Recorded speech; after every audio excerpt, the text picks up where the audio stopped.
নমস্কার সম্মানীয় দর্শকবৃন্দ, এই মুহূর্তের সবচেয়ে বড় খবর, পাবলিক সার্ভিস কমিশনেও সাদা খাতা জমা দিয়ে চাকরি।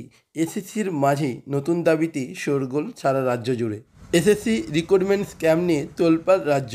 সম্প্রতি এসএসসি 2016 নিয়ে বিস্তর অভিযোগ সামনে আসে, যার জেরে গোটা প্যানেলটাই বাতিল করতে বাধ্য হয় কলকাতা হাইকোর্ট। পরে অবশ্য সেই রায়ে স্থগিতাদেশ দিয়েছে শীর্ষ আদালত অর্থাৎ সুপ্রিম কোর্ট। অভিযোগ ছিল অনেকেই নাকি সাদা খাতা জমা দিয়ে চাকরি পেয়েছিলেন। এবার সেই একই রকম অভিযোগ শোনা গেল শুভেন্দু অধিকারীর মুখেও। তার পাবলিক সার্ভিস কমিশনের ক্ষেত্রেও কিন্তু এই সাদা খাতা জমা দিয়ে চাকরি হয়েছে বলে অভিযোগ। এবার পাবলিক সার্ভিস কমিশনেও সাদা খাতা জমা দিয়ে চাকরির প্রসঙ্গ শোনা গেল বিরোধী দলনেতা শুভেন্দু অধিকারীর মুখে। শনিবার মেদিনীপুর লোকসভা কেন্দ্রে বিজেপি প্রার্থী সংঘমিত্রা পালের সমর্থনে কেশিয়ারি সেন্ট্রাল বাসস্ট্যান্ডে সভা করে বিজেপি। অভিযোগ, বিজেপি স্কুল মাঠে সভা করতে চাইলেও অনুমতি দেওয়া হয়নি। ওই ঘটনাতেই কেশিয়ারি বিডিওকে আক্রমণ করেন শুভেন্দু অধিকারী। বিস্ফোরক মন্তব্য করে শুভেন্দু বলেন, এখানকার যে বিডিও সে মনে হয় পাবলিক সার্ভিস কমিশনে সাদা খাতা জমা দিয়ে চাকরি পেয়েছেন।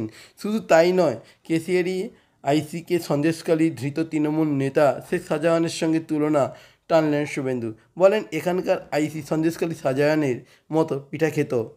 হুঁশিয়ারি দিয়ে বিরোধী দলনেতা বলেন, এখানকার সব ইনভেস্টিগেশন অফিসাররা শুনে রাখুন, বিজেপি রাজ্যে ক্ষমতায় এলে মিথ্যা মামলার বিরুদ্ধে কমিশন বসিয়ে সমস্ত রিটায়ারমেন্ট বেনিফিট আটকে দেব। সরকার বদলালে সকলকে দেখে নেওয়ার হুঁশিয়ারি শোনা গেল শুভেন্দুর অধিকারীর গলায়।